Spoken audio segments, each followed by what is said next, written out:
Yesu nashimwe cyane, bahaye ikaze kino gitondo mu ijambo ry'Imana impamba y'umunsi. Amazina yanjye ni Evangeliste Ruhumuriza Herimani. Uyu munsi ni ku cyumweru ku itariki 25 z'ukwezi kwa munani 2024. Mbahaye ikaze. Abari mu Rwanda ni mwegere hino tuganire ku ijambo ry'Imana, abari muri diaspora zitandukanye, iki ni igihe cyo kugira ngo twungurane inama n'ibitekerezo mu mwanya w'ijambo ry'Imana. Mana yo mu ijuru iduhana umugisha mwinshi. Wewe wamaze gukora subscribe kuri Siyoni Nshya TV, Imana yo mu ijuru iguha umugisha mwinshi.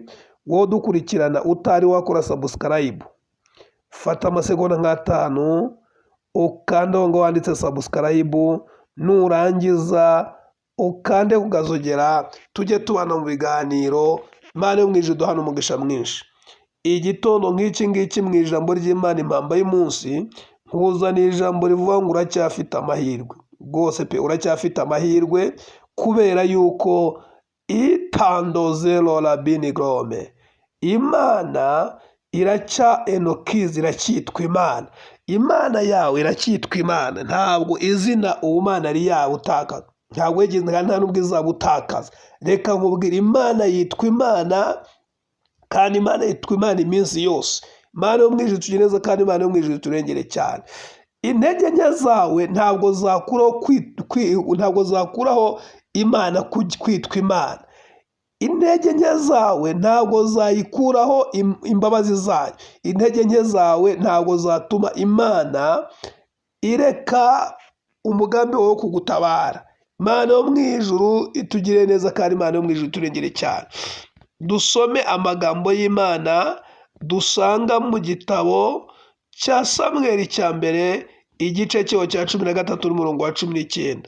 Umutwe w'amagambo uravuze ngo Abisiraheli bakena intwaro zo kurwanisha. Ubukene ni iki? Ubukene, ndashaka kubabwira ngo ubukene ni ibintu biza ku muntu, byarangiza bigatuma mbese akurwaho ibyo yari afite, cyangwa se bigatuma nta kintu aba agifite. Imana yo mu ijuru itugire neza cyane. Buriya hari igihe ubukene buza. Iyo ubukene bwaje, mureke mbabwire, iyo ubukene bwaje hari igihe buza umuntu afite ibintu, yarangiza akabikurwaho cyangwa se akabibura. Iyo abibuze nibwo bavuga ngo umuntu ni umukene. Noneho hari ubundi bukene, kuba umuntu ntacyo afite, nta n'icyo yigeze agira, ubwo nabwo ni ubukene. Ariko noneho ndashaka kuvuga ku bukene bwo kwamburwa ibyo umuntu afite. Imana yo mu ijuru itugire neza, kandi Imana yo mu ijuru turengere cyane. Mbahaye ikaze. Birashoboka yuko wambuye ibyo wari ufite, cyangwa se birashoboka yuko nta kintu wari wakagira. Uyu munsi rero ndashaka kubwira ngo Imana iracyitwa Imana. Kuba nta kintu ufite, Imana yitwa Imana. Kuba ugifite, Imana yitwa Imana. Imana yo mu ijuru tugire neza, kandi Imana yo mu ijuru turengere cyane. Dusome mu izina rya Yesu umurongo wa 19. Haravuze ngo icyo gihe nta mucuzi wari ukiboneka mu gihugu cyose cya Isiraheli, kuko Abafilisitiya bavuze bati, tujye tubuza Abaheburayo kwicurishiriza inkota n'amacumu. Ariko Abisiraheli bose bajyaga bamanuka bakajya mu Bafilisitiya ngo umuntu wese atyarishe uruhabuzo rwe n'isuka ye n'intorezo ye n'umuhoro we. Ariko bari bafite ityazo ryo gutyazaho imihoro n'amasuka n'ingobe n'intorezo n'iryo gutyaza ibihosho. Nicyo gituma ku munsi w'intambara mu bantu bari kumwe na Sawuli na Yonatani nta n'umwe wari utwaye inkota cyangwa icumu, ariko Sawuli n'umuhungu we Yonatani bo bari babyitwaje. Imana yo mu ijuru nitujye neza, kandi Imana yo mu ijuru iturengere cyane. Aba ngaba ndashaka kubibutsa yuko intandaro y'ubukene yari ivuye kwa Sawuli.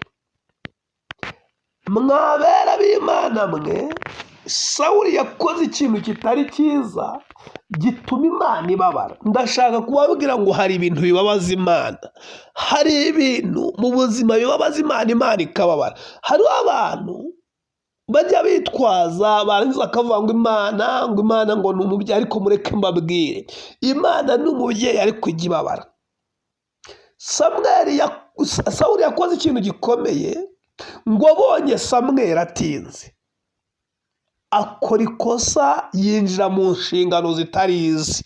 Yinjiye mu nshingano zitari ize bituma Imana ibabara. Atokezo bene avoze mandosi. Yinjiye mu nshingano zitari ize bituma Imana ibabara. Imana ibabaye irangije ihagurutsa Samweli. Ihagurukije Samweli, imuhagurutsa yababaye. Ndashaka kubabwira ngo Imana ijya ibabara.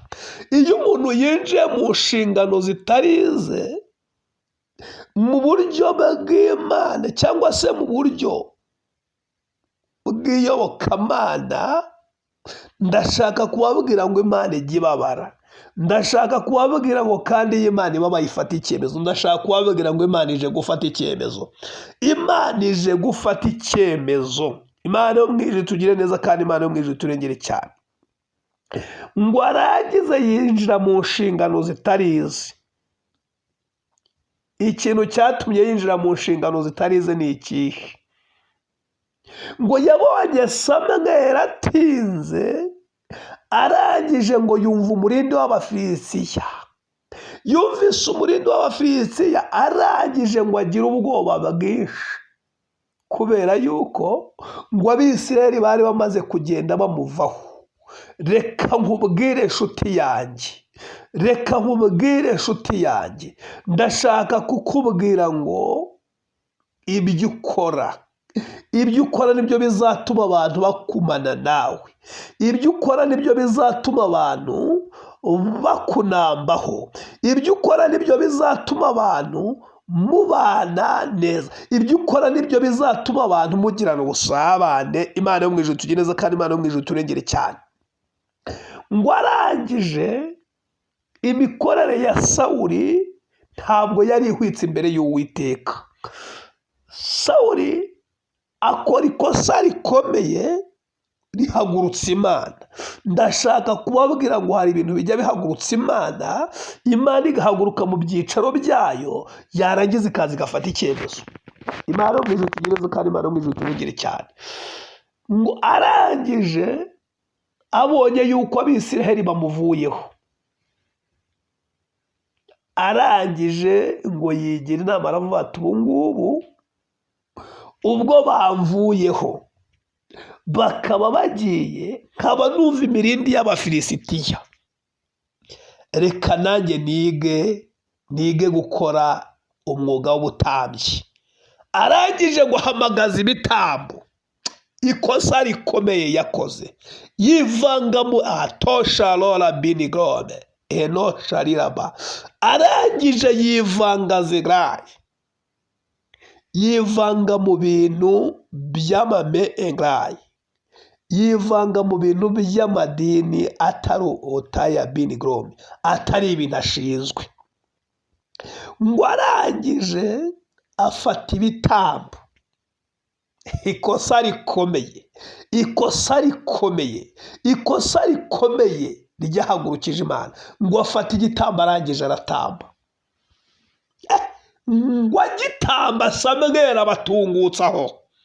Tokezo bene avoze mando. Ngo agitamba ibitambo, Samweli abaha kivezo mene, abageze aho ngaho.